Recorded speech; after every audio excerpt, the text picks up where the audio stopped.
Assalamualaikum. Assalamualaikum warahmatullahi wabarakatuh. Alhamdulillahi rabbil alamin. Wassalatu wassalamu ala Rasulillah wa ala alihi wa sahbihi ajma'in, amma ba'du.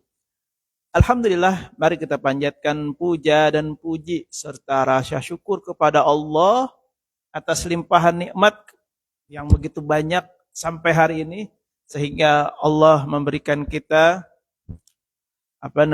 kesempatan untuk mengisi waktu kita dengan hal-hal yang baik, untuk mengisi waktu kita dengan ibadah-ibadah yang banyak, sehingga kelak kita menghadap Allah dalam keadaan membawa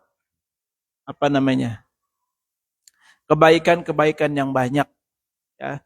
Dan insya Allah kalau kita senang melakukan kebaikan, senang beribadah, maka kita akan diwafatkan dalam keadaan husnul khatimah. Amin.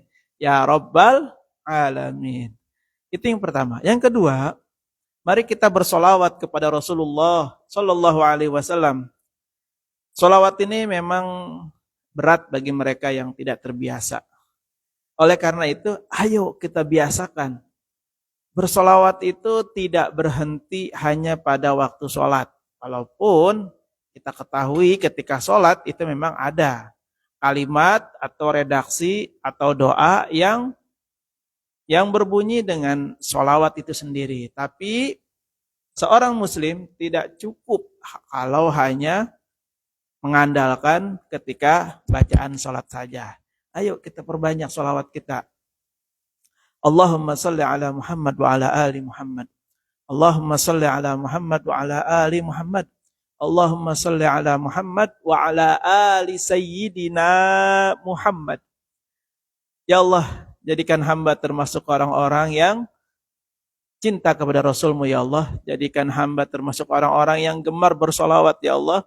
Jadikan hamba termasuk orang-orang yang pengen bersama Rasulullah, ya Allah, pengen diakui sebagai umat Rasulullah, dan kelak di hari kiamat pengen diberikan oleh Rasulullah syafaat untuk masuk kepada surganya Allah Subhanahu wa taala. Mudah-mudahan ya Allah, kita dan keluarga kita serta orang-orang yang kita sayangi semuanya masuk surga asbab dari sholawat kepada Rasulullah Sallallahu Alaihi Wasallam.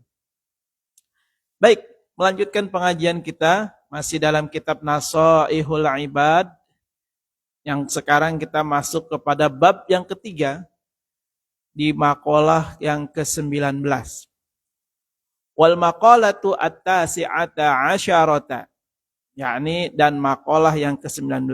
An Yahya bin Mu'adz Ar-Razi, dari Yahya bin Mu'adz Ar-Razi. Kata Yahya bin Mu'adz, ini nasihat buat kita tentunya. Mudah-mudahan kita bisa diberi kekuatan oleh Allah, bisa mengikuti ini ya. Ini nasihat dari Yahya bin Mu'adz. Apa kata beliau?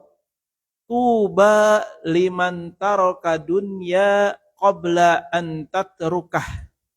Tuba,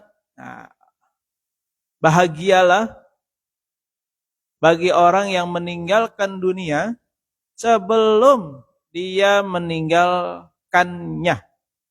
Jadi kebahagiaan orang yang dia meninggalkan dunia padahal dia sendiri belum meninggalkan. Nah, Imam An-Nawawi di sini menjelaskan al khairul katsir liman sarafa amwalahu fi anwa'il bir qabla dhahabiha an.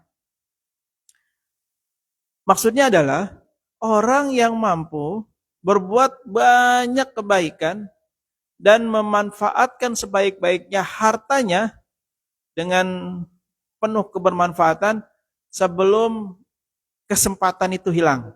Ya, jadi yang dimaksud dengan tuba liman taraka dunya qabla an tatrukah, itu maksudnya adalah mereka-mereka yang hidupnya itu selalu memanfaatkan yang ada untuk kebaikan dia.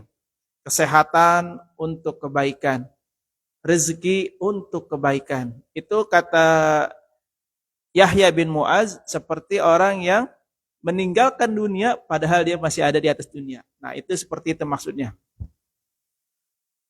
Terus apalagi kata Yahya bin Mu'az? Wa bana qabrahu qabla an yadkhulahu.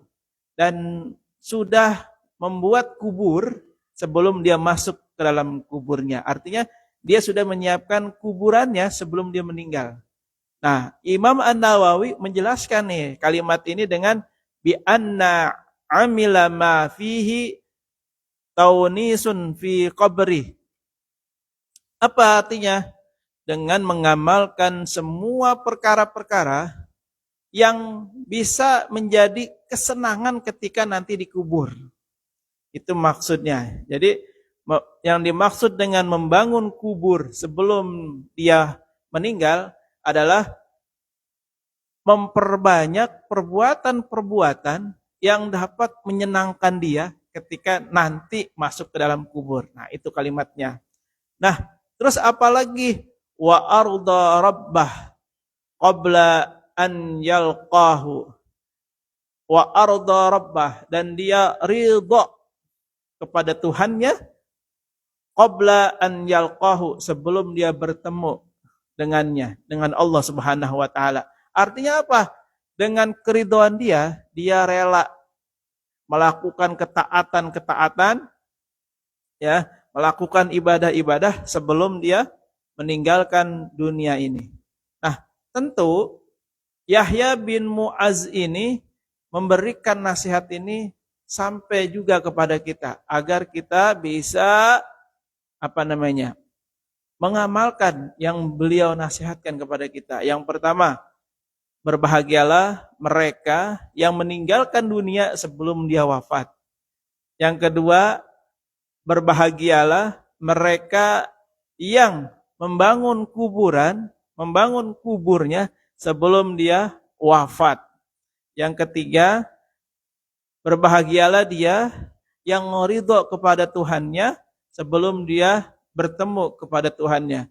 Nah, tentu makna kalimat-kalimat ini bukan makna yang sebenarnya, ya, sebagaimana yang tadi sudah saya sampaikan, sehingga itu bisa lebih jelas kepada kita. Selanjutnya, makalah yang ke-20. Ini makalah disampaikan oleh sahabat Rasulullah yang bernama Ali radhiyallahu an, Ali bin Abi Thalib. Saya bacakan kalimatnya, wal maqalatu al-'ishrun, dan maqalah yang ke-20 an Ali radhiyallahu an, dari Ali semoga Allah meridhoinya, karamallahu wajhah, yakni dengan julukannya karamallahu wajhah. Apa Sayyidina Ali mengatakan, apa nasihat Sayyidina Ali kepada kita? Yang pertama, man lam yakun indahu sunnatullah. Barang siapa yang tidak ada pada orang tersebut apa? Sunnatullah. Apa itu sunnatullah? Ay al-'adatuh, yakni kebiasaan-kebiasaan Allah. Itu yang pertama. Barang siapa yang tidak ada sunnatullah, yakni kebiasaan-kebiasaan Allah. Terus apa lagi? Wa sunnatur rasulih, dan sunnah-sunnah rasulnya. Terus apa lagi? Wa sunnatul auliyai, dan sunnah-sunnah para kekasih-kekasihnya, sunnah-sunnah wali-walinya. Falaisa fihi yadihi syai'un, maka sesungguhnya orang itu tidak punya apa-apa. Orang itu tidak dikatakan punya ilmu, punya amal, ataupun punya kekuasaan. Kenapa? Karena dia tidak melakukan sunnatullah, sunnah rasulih, dan sunnatul auliyai. Hati-hati. Nah, kita akan cari tahu apa nih sunnatullah, apa nih sunnah rasul, apa nih sunnah wali-wali Allah. Yang pertama, qila lahu, dikatakan kepadanya, maksudnya, Aili aliyin, dikatakan kepada Ali, ma sunnatullahi wahai Ali, apa itu sunnatullah? Qala, ya. Lalu Ali berkata, kitmanu sir. Apa itu kitmanu sir? Menjaga rahasia. Jadi sebagai manusia, kita sebagai orang Islam sangat ditekankan, diharuskan, diwajibkan menjaga yang namanya rahasia. Karena rahasia ini ya, rahasia dia nggak bisa dibocorkan, nggak bisa dikasih tahu ke orang lain, rahasia. Nah, orang yang bisa menjaga rahasia, apapun itu rahasianya, selama itu rahasia, tidak dibocorkan, tidak diceritakan ke orang lain, tidak diberitahu kepada orang lain, maka hakikatnya orang tersebut sudah menjalankan yang namanya sunnatullah. Itu yang pertama. Terus yang kedua, waqila ma sunnatur rasul. Yang kedua, wahai Ali, apa itu sunnahnya Rasul? Rasul itu sunnahnya itu kayak gimana? Terus dijelaskan, al-mudaratu bainan nas. Al-mudaratu bainan nas. Apa itu? Beradaptasi di antara manusia. Jadi sunnahnya Rasul, para anbiya, para Rasul, itu dia selalu berinteraksi kepada manusia lain. Walaupun manusia itu belum beriman kepadanya, tapi salah satu sunnahnya Rasul adalah dia selalu berinteraksi, berhubungan dengan manusia yang lain. Jadi tidak tidak menjaga diri, tidak membatasi diri daripada manusia-manusia lain. Terus yang selanjutnya, wakila, dan dikatakan lagi, ma sunnatul auliya ya Ali. Wahai Ali, apa itu sunnatul auliya? Apa itu sunnah wali-walinya Allah? Qala ihtimalul ada minan nas wa kanu man qablana yatawasawna bisalasi khisalin wa yataki itbuna biha, ya. Kemudian dikatakan apa itu sunnahnya wali-wali Allah? Kata Ali, yang pertama adalah wali-wali Allah itu menanggung rasa sakit dari manusia. Dan wali-wali Allah itu yaitu orang sebelum kita semua. Maksudnya apa? Ini. Wa kanu man qablana, dan dia adalah orang-orang yang sebelum kita, minal amam, ya, dari berbagai umat manusia. Jadi semuanya itu harus didahului dengan wali-wali Allah. Wali-wali Allah itu maksudnya menanggung rasa sakit di sini adalah memberikan wasiat sebagian dari mereka kepada sebagian yang lain. Jadi yang dimaksud dengan menanggung rasa sakit adalah selalu memberikan wasiat, wasiat kebaikan, wasiat ketakwaan. Ingat, ketika seseorang mengajak kebaikan, itu selalu ada saja yang tidak setuju, yang tidak nyaman, apalagi marah. Ada tuh yang begitu.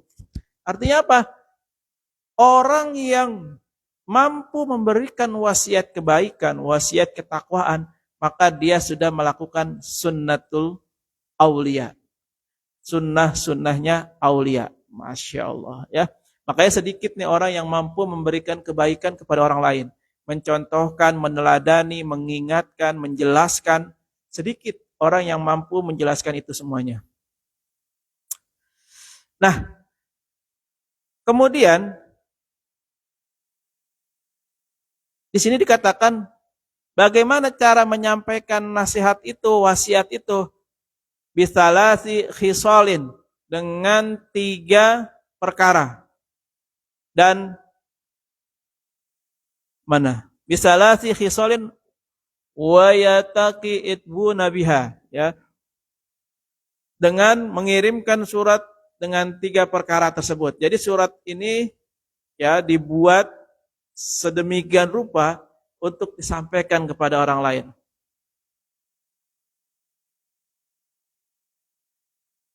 Apa yang pertama? Man amila, barang siapa yang beramal atau yang melakukan pekerjaan, perbuatan li akhirati, untuk akhiratnya, kafahullah amarodini wa dunyahu. Yang pertama, barang siapa yang melakukan perbuatan untuk akhiratnya, untuk kebaikan akhiratnya, maka Allah akan mencukupkan urusan agamanya dan urusan dunianya. Masya Allah. Terus yang kedua, waman ahsana sariratahu, ya, barang siapa, ya, yang membaguskan, ya, sariratahu, membaguskan apa? Ahsanallahu ala niyatahu. Artinya, barang siapa yang membaguskan, apa yang diguskan? Qalbun, hatinya. Artinya hatinya itu dibaguskan. Jangan ada suuzon, jangan ada dengki, jangan ada iri, dibaguskan. Ahsanallahu ala niyati. Maka Allah akan membaguskan lahiriahnya. Ya. Jadi orang yang hatinya bersih, tidak ada hasud, tidak ada iri, tidak ada dengki, maka Allah akan membaguskan perangainya. Artinya orang yang seperti itu akan enak dilihatnya. Ya, good looking lah kalau bahasa keren sekarang. Jadi dia akan nyaman dilihat. Tidak ada tendensi, tidak ada modus alami, dan Allah akan memberikan kewibawaan, kebijaksanaan kepada orang itu. Waman aslaha ma bainahu wa bainallah. Yang ketiga, dan barang siapa yang memperbaiki perkara antara dirinya dengan Allah, ya, waman aslaha, memperbaiki ma bainahu wa bainallah, aslahallahu ma bainahu wa bainan nas. Maka Allah akan mencintai orang tersebut dan Allah akan memberikan kepada manusia untuk mencintai orang tersebut. Masya Allah. Jadi kalau kita pengen dicintai manusia, maka atas Sayyidina Ali kita disuruh memperbaiki hubungan kita kepada Allah. Jadi ini bisa jadi nasihat buat para pemimpin, ya.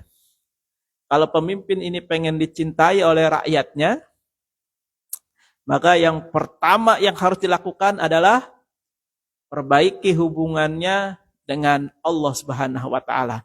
Karena apa?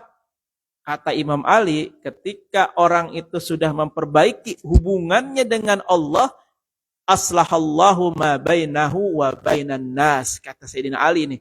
Sayyidina Ali nggak mungkin bohong, ya, nggak mungkin dusta dia.